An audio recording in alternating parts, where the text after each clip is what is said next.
Hi again. I know it's been 5 minutes since my last video, but I have another topic I want to do a video about today, and since I'm only working a single shift today, I figured I'd take the opportunity to try to get it out. And I want to get into the topic of why childhood abuse makes the INFJ defensive for life. So, why are some of our childhood experiences in especially narcissistic environments and being, the black sheep or the scapegoat of your family makes you always feel like on edge or on trial for the rest of your life, and it gets to a point where you just do that subconsciously. You're not even aware you're doing it anymore. And something, that happened to me at work the other day, and it's like, wow, that is what's going on.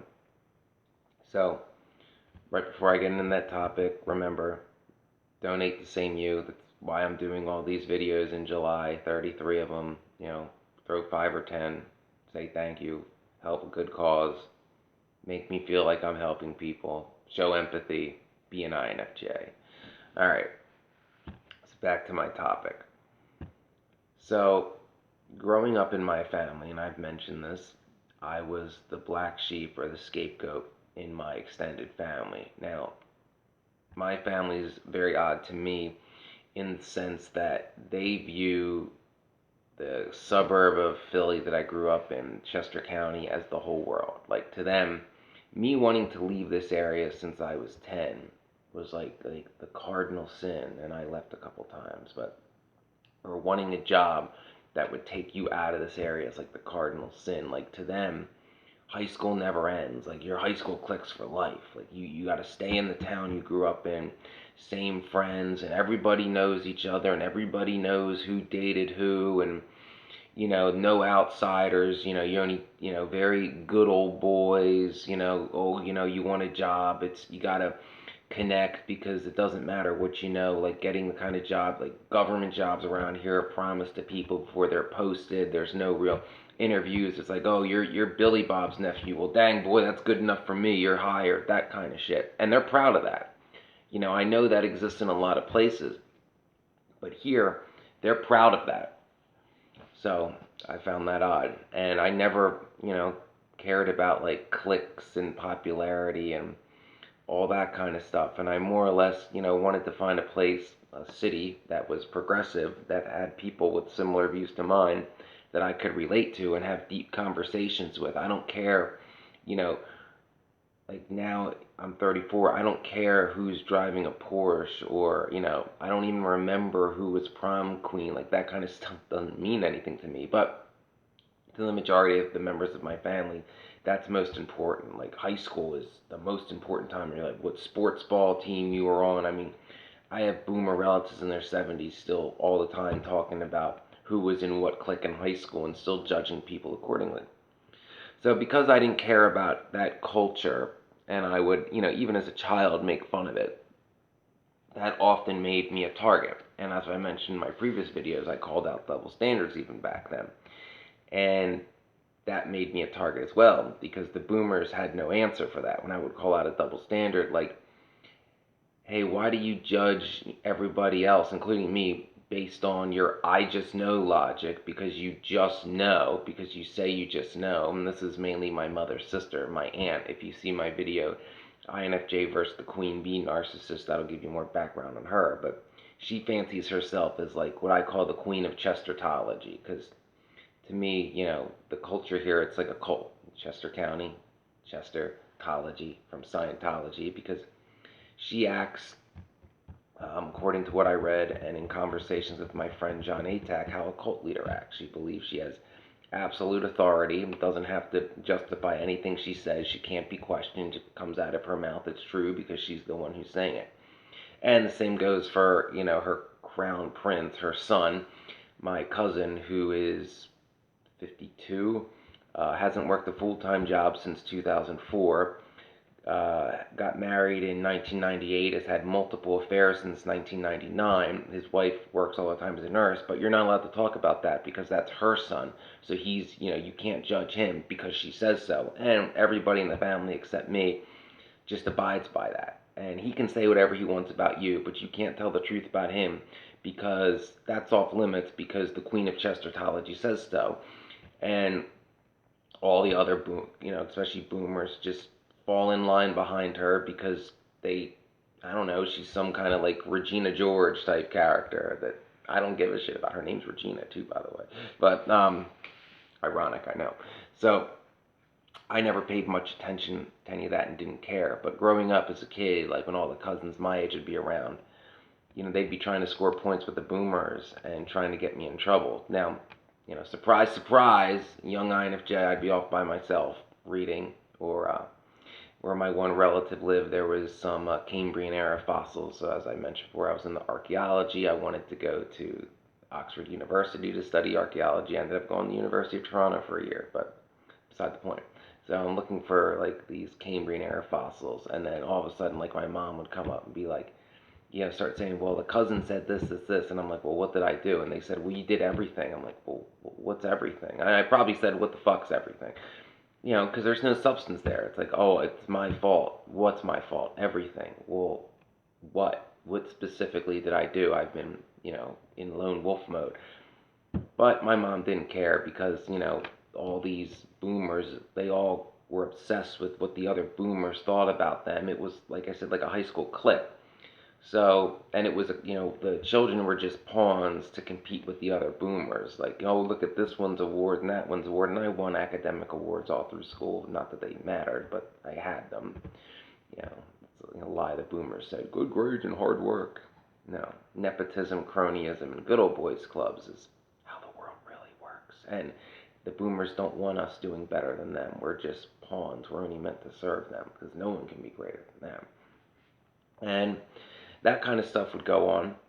In addition, as I got older in my teen years, I would start actively mouthing off the boomers, and I would literally be, no, not so much my teen years, college years. So I'm a legal adult now. They would say things like, "You can't talk like that to a baby boomer," and I'd be like, "Well, you don't have special rights because of the year you were born." And they'd literally like do like a pearl clutch, like, "Oh my God, how can you?" Like, that's not how things are done around here. And I'd be like, "I don't care how things are done around here. This is how the real world works. I don't care about your cult."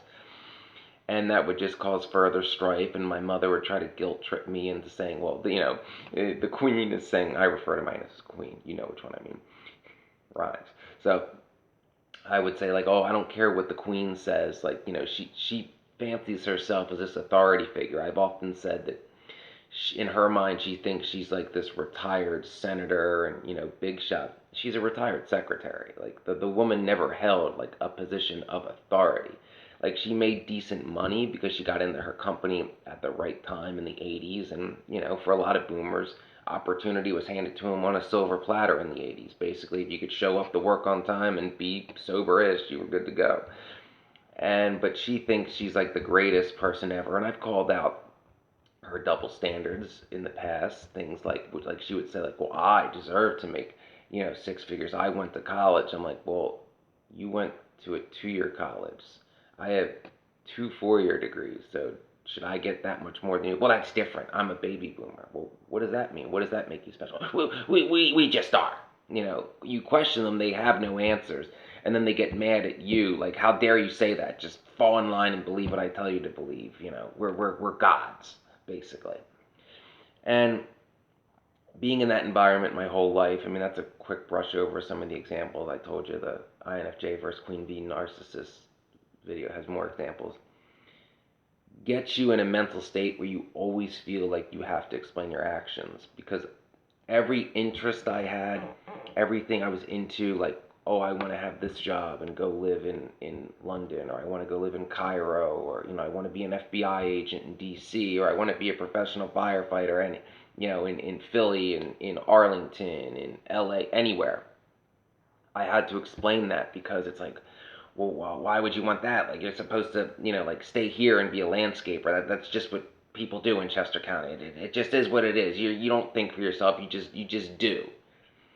And or like, you want to play ice hockey. Ice hockey's not a school sport. It was actually more elite than the school sports, but it's not. No Letterman's jacket. Why would you want to do? People don't do that. School spirit and all that crap. In my high school years. So, because of this, I had to grow up always defending my interests, always defending what I was into or why I felt the way I did. You live in Chester County, you register as a Republican, that's just what you do. No. And I always had to defend why I thought the way I felt. And when you grow up like that, even in life, even if like somebody takes a, as I've mentioned INFJ humor, I have a very dark, sarcastic sense of humor, and I'm known as the clown at my job. And partially it helps pass the time, partially it helps mask, my internal pain from feeling lost and broken after everything that happened in the Arlington County Fire Department and being stuck in an area I don't want to be in, fighting yet another battle and being no better off than I was 15 years ago, and masking the pain of my PTSD. So, but I make other people laugh and get other people through the day, and that's good because I like humor. Keep laughing. It keeps you from crying or putting your fist through the wall. That's what I say. So, but if someone takes a joke the wrong way, like they did the other day at work, and I overly explain it, like another coworker I have who's in college, ironically she's an ENFJ, and she's like, you feel the need to always defend yourself, and I'm like, yeah. And I had to explain all that, and it put a lot of these pieces together.